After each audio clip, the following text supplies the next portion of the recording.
Hello, football fans, and you ready for Europe's biggest game? It's time for a Champions League edition of the Big D podcast. Before I bring in my football and ace, please subscribe, like, and share the Spunky Spectrum Sports YouTube page. We can see all my content. Uploaded some PGA Championship recap yesterday, so you can check that out. Also, check out the Big D podcast on Spotify and Apple. Joining us from the UK today is my friend Charlie Mullan. And Charlie, things are getting crazier in the UK right now, right? In what way, Dylan? Hello, by the way. Good evening. Thank you. Good evening. Thanks for having me. Because there's a pretty big football match taking place this Saturday night in Paris involving two European heavyweights. Yes, indeed. Liverpool taking on Real Madrid for the right to be called Kings of Europe. I think you've got a few stats there that Real Madrid have been champions, 13 times, while Liverpool are chasing their 7th. So, yeah, it promises to be a great game. I hope it is a great game. Anyway, sometimes these finals can be slightly disappointing, but I think we've got two very attack-minded teams, and there's goals everywhere you look in both teams. So if I was a betting man, which I am, as you know, I would predict a few goals scored. So anybody watching this, put some money on a 0-0 draw, because I'm usually wrong with these predictions. But yeah, it promises to be good. Liverpool, how will they react to missing out on the Premier League title? Again, by a single point to Manchester City. Again, second time in 4 seasons that's happened to them. It means that they obviously can't win the quadruple, which has never been done before. And it shows how difficult that actually is. And I think we should give a lot of credit to Liverpool for getting anywhere close to achieving the quadruple.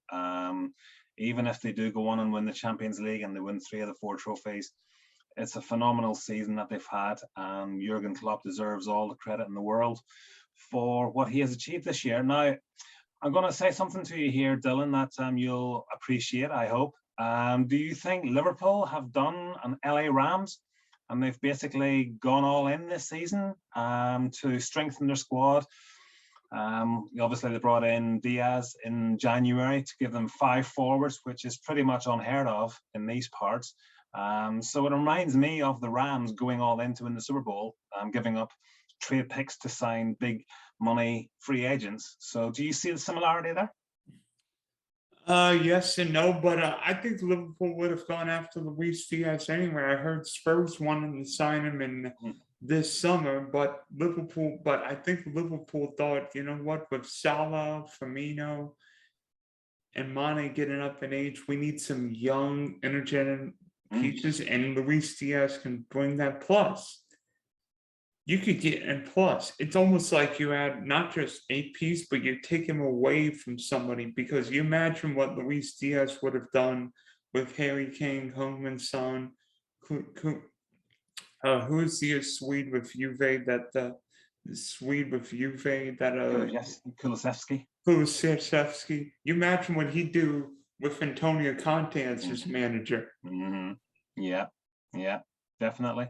But no, I mean, it worked out okay so far, although they have missed out on the Premier League. But Liverpool will be doing all they can to finish the season on a high, and that means winning the Champions League against Real Madrid.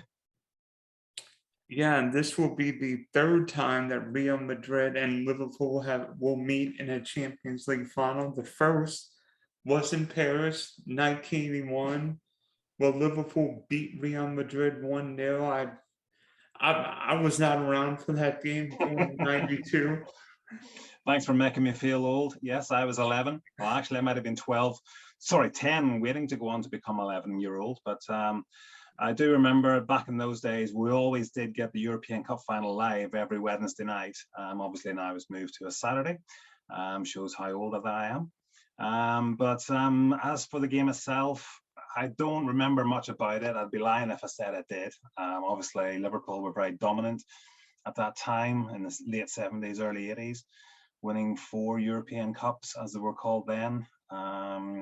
Which one was this one in 1981? Was that the Alan Hansen one, was it? Oh, no.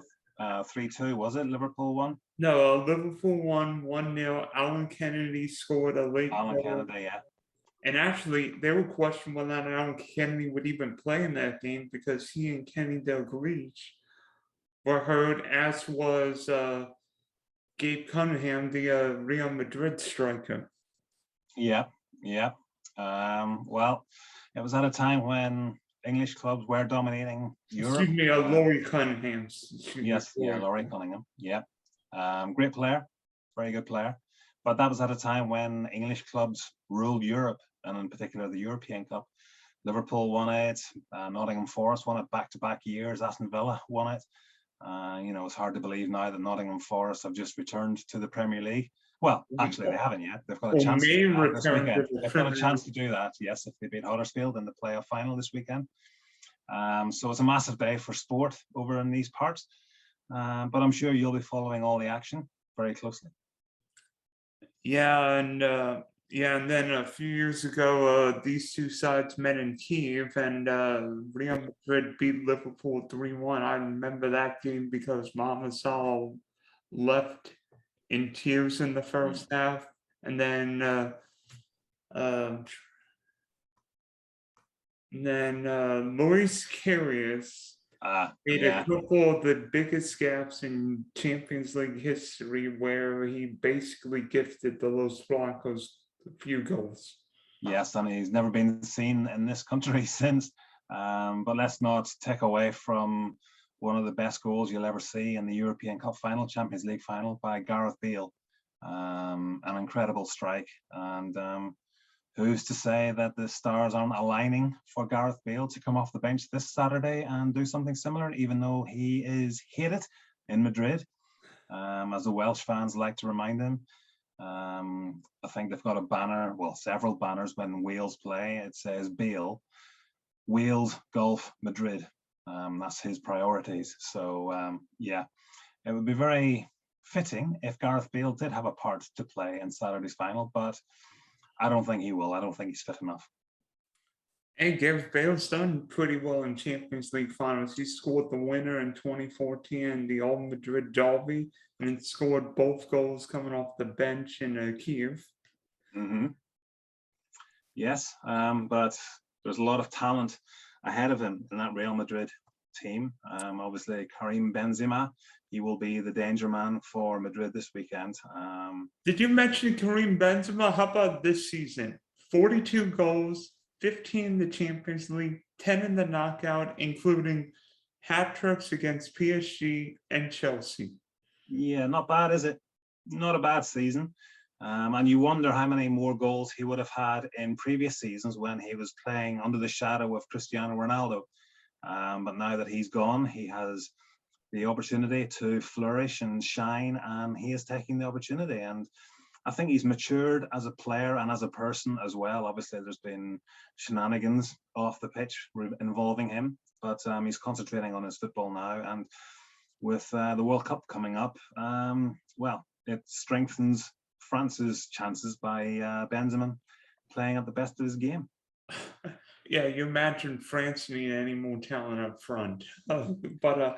What I've seen with Benzema, some guys can rise to the occasion. Benzema's not the fastest player, but he's always in the right position. Like every time I see him somewhere near the goal, like he's going to put the ball on target and he's going to put the ball in the back of the net. I mean, when Real Madrid looked dead against PSG, Benzema scored a 30-minute hat trick. When Real Madrid when Chelsea fell in the first leg of the quarterfinal, Benzema got a hat trick. And when Real Madrid needed a goal in extra time, Benzema scored. And look what happened against Man City. Well, Benzema scored again and scored in both legs. Yeah. He reminds me of, you'll enjoy this one, Dylan. He reminds me of Romelu Lukaku when he plays for Belgium, not for Chelsea, but for Belgium. When he gets the ball in front of the penalty and in front of the goal, you would expect him to score, but unfortunately not for Chelsea this season anyway. Sorry, I couldn't resist that, Dylan. Yeah, you just put me in a Red Devilish time. But obviously, Real Madrid's been the most successful European team, winning 13 European Cups / Champions Leagues, 7 in the Champions League, 7 since '98. And the telling stat is Real Madrid's not lost a European final since Mhm. the 1981 match against Liverpool in Paris. In Paris, yeah. It's set up nicely, isn't it? Will history repeat itself? Who knows? But it promises to be. I mean, we've spoken about Benzema, playing in Paris in the Champions League final. The stage is set for him, isn't it? So, but I'm sure we'll come to our predictions later on. So I'll leave that for now. Well, how about Liverpool this year?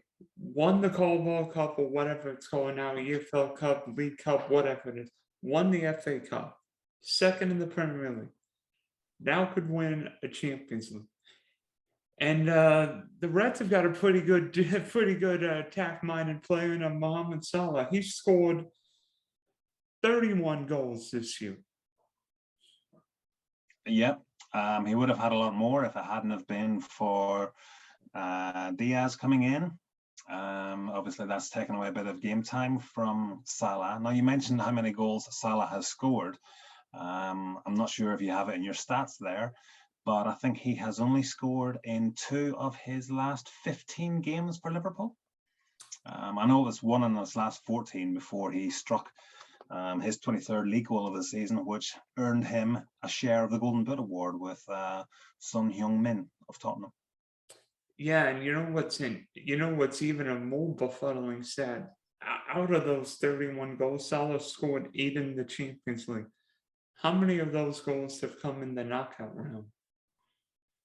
None, because since he came back from the Africa Cup of Nations, like I said, he hasn't been very prolific, and that would have coincided with the knockout stages of the Champions League. So yeah, my guess would be none in the Champions League. One. Oh, one. I think Okay. Salah scored against the first leg against Inter Milan. Right. Yes, I remember that.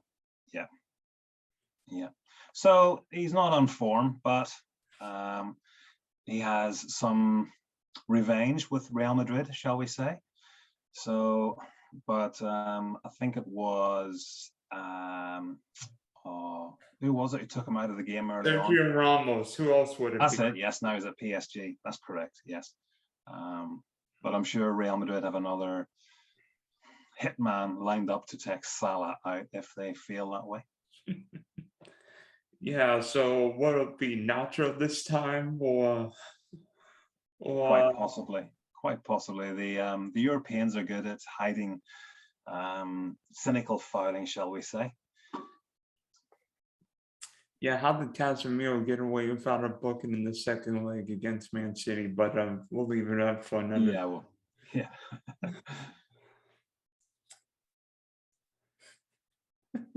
Yeah, I'm getting myself a yellow card for that. Yes. One more and you're off. Oh no. Yeah, so who do you think will be the star man, the X factor on Saturday then, Dylan? For Real Madrid, it's got to be Rodrigo, because if you look at what's happened for Real Madrid, yeah, Benzema's been the sole guy, but I feel like Rodrigo's the secret weapon because he scored big goals. He scored the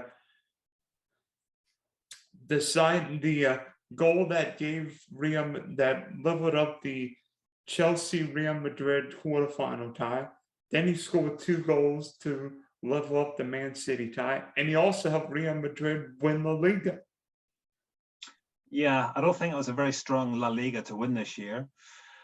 Barcelona have been in a rebuilding process, but nevertheless, Real Madrid have done what they've had to do to win the league. So fair play to them for that. But yeah, do you think Modric has a big part to play in this? Absolutely, because not getting any.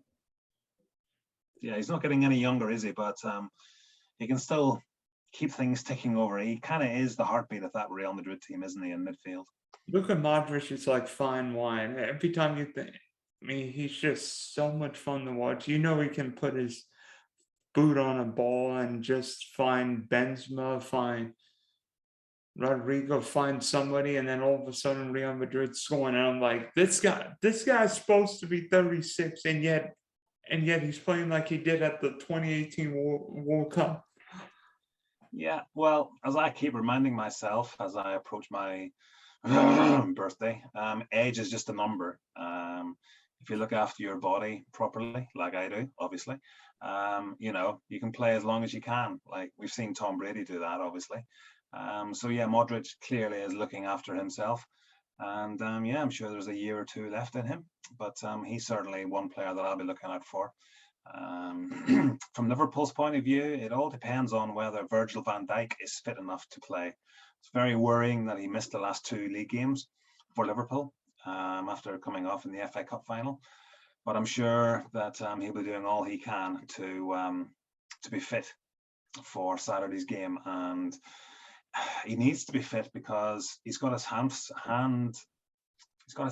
full with Benzema, and obviously we haven't mentioned Junior Vinicius as well. So yeah, Liverpool's defense will be tested, as will Real Madrid's defense. You know, I mean, let's not kid ourselves. Liverpool have a lot of attacking talent that can pose Real Madrid a lot of problems. Yeah, I mean, if you saw Liverpool's defense against Wolves, you wondered how the Reds only gave one goal on Sunday, but Wolves might not have the attacking prowess of Vinicius Junior, Benzema, or Rodrigo up front. No, that is true. So for that reason alone, I think both teams' attacks are better than the opposition's defenses, if you know what I mean. So that's why I think there will be a few goals. And for Liverpool's X Factor, I really want to use Thiago because I think his passing would have been great. He could have opened up Real Madrid's defense, but unfortunately he tweaked the hamstring, and I don't think he will be back for Saturday's game. I trust Jurgen Klopp, unlike some managers who are iffy with injuries. So I'll pick Luis Diaz because he's brought energy, he's brought creativity, and you look at the best substitution Jurgen Klopp's ever made. Well, except the GG1 item 2019. Liverpool might not be in the Champions League final if not for Luis Diaz making the second, coming into the game against Villarreal. Liverpool would not win that game without Luis Diaz. Very true. Very true. But I'm going for Sadio Mane for Liverpool. He's had an incredible year. And I mean, like from January on, he's won the Africa Cup of Nations, beating Salah's Egypt. He scored the winning penalty to win that competition. He also knocked Egypt out of the World Cup in that playoff game to secure Senegal's place in the World Cup. So yeah, I'm going for Sadio Mane, and he scored a couple of goals on Sunday. So yeah, I think his form is much better than Mo Salah's, but it doesn't matter. It's just on the night who has the luck, the rub of the green, the luck when it comes down to it. And Mane scored against Real Madrid in 2018, so he's got good vibes. Yeah, that's true. That's true. So yeah, I'm going for Mane as my star man. Not bad. Pick two of the front Liverpool's front three. Yeah. So you know me, you know I'm a trivia nerd. So I tried to find some questions that would actually challenge you. So do you that won't be difficult, Dylan. Do you want question A or question B first? Oh, go alphabetically. Give me A. Okay, which former Liverpool player became the first Englishman to win the Champions League for a non-English side? Steve McManaman. 2000 for Real Madrid and Paris. Yes. Mm-hmm. Yep. Wow, And that was quite easy actually. Phew. Mm-hmm. okay, and question B. Who won the Champions League for both Liverpool and Real Madrid As a player, as a player? oh, Michael Owen. No, he didn't win the European Cup. No.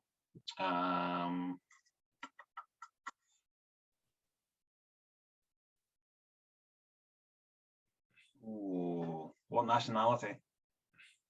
That would give it away. Mm, I'll yeah. give you a hint. I'll give you a hint. If you remember the game, he played a part in one of those games.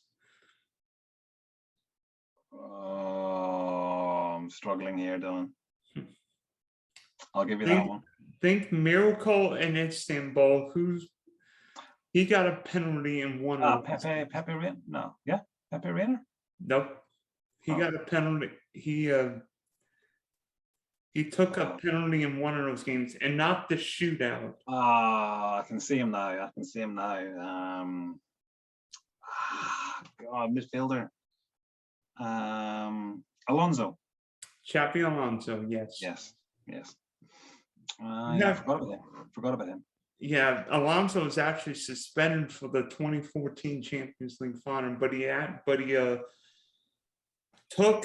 failed, but then scored on the rebound to level up the 05 Champions League final against Milan 3-0. That's right. Good player, very good player. Yeah, won the World Cup with Spain in 2010. Mm-hmm. You have any trivia for me?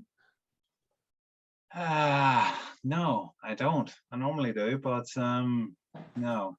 I'll have a think about it if we have time before we run out. I could rustle something up, but yeah, go on. I'll have a think.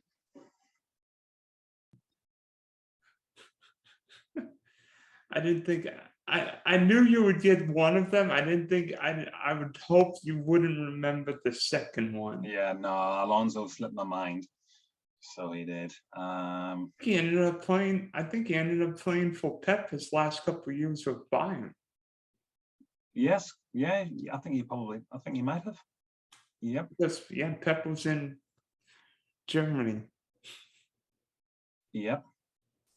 I'm still trying to think of a European Cup question for you.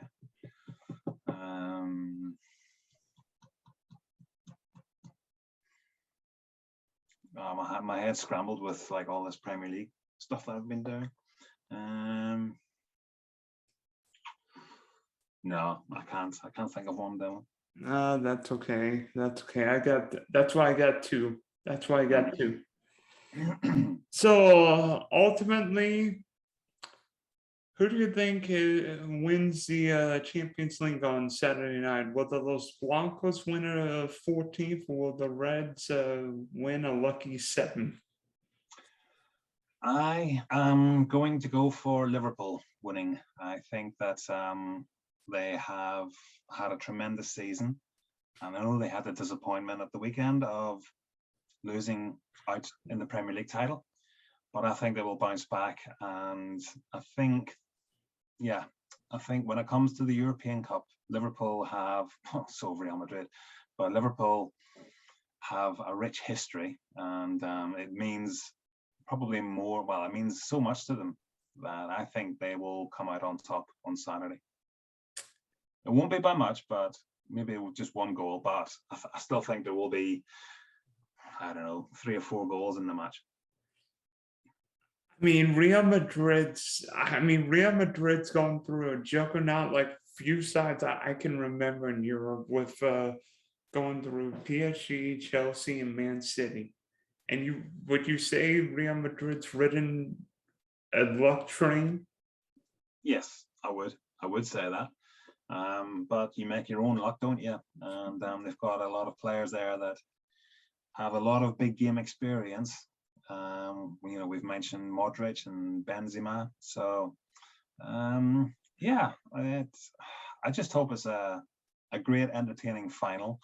well, we're not talking about a disputed referee's decision or something like that, and it's not decided by goalkeeping errors or something like that. I hope the best team wins, and I think Liverpool will win 3 of the 4 trophies that they were going for this year. And I concur. I think Liverpool's better. I just think Liverpool's front three of Salah, Mane, and Diaz can cause more problems for Real Madrid's back line than Real Madrid's front three of Benzema, Rodrigo, if he starts, and Vinicius Jr. I think Liverpool's got a tidier back line. Plus, I think Trevor Alexander-Arnold and Andy Robinson can get up the pitch more. That might be a risk with those wingers, but I think Liverpool's fullbacks will get up the pitch more than Mendy and Carvajal. Yeah, and you've also, you've mentioned Liverpool's front three there. Well, if they don't score, then you can always bring on Jota. Now, that guy has an incredible knack of scoring important goals at important times.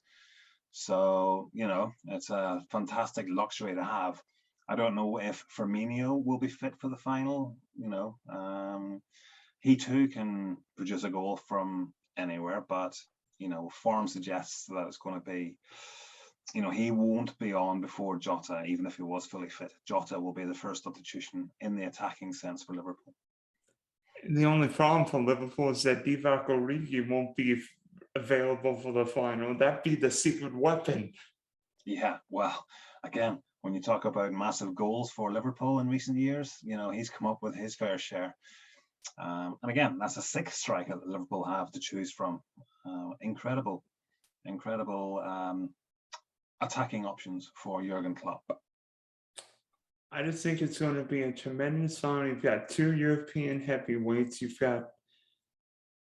got 2 fan bases where winning the Champions League,